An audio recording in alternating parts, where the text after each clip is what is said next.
Hello students, आज मी तुमच्यासाठी English ग्रामरचा adverb या टॉपिकवरची एक्सरसाइज घेऊन आली आहे.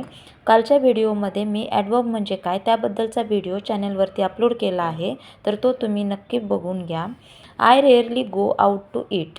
रेअरली हे आपण ॲडवर्ब ऑफ टाईमसाठी यूज केलेला असतो. We waited for 2 hours for the train. 2 hours हे पण आपण ॲडवर्ब ऑफ टाईमसाठी यूज केला जातो. My test is almost over.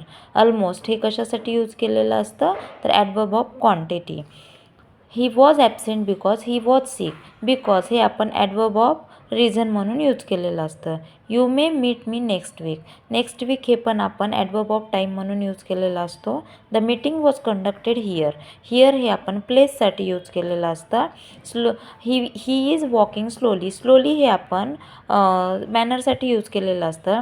I have been sleeping all morning. All morning हे पण आपण टाईमसाठी यूज केलेलं असतं. She is highly respected. They are talking politely हे पण आपण ॲडवर्ब म्हणून यूज करतो. Some adverbs you can use in sentence: specially, truly, duly, bravely, politely, fully, almost, absolutely, certainly, always, surely, exactly, definitely, hardly, fastly, slowly, carelessly, easily, nervously. या प्रकारचे जर adverb तुम्हाला सेंटेन्समध्ये दिसून येत असतील तर तुम्ही समजून जा की हे ॲडवर्ब्स आहेत म्हणून.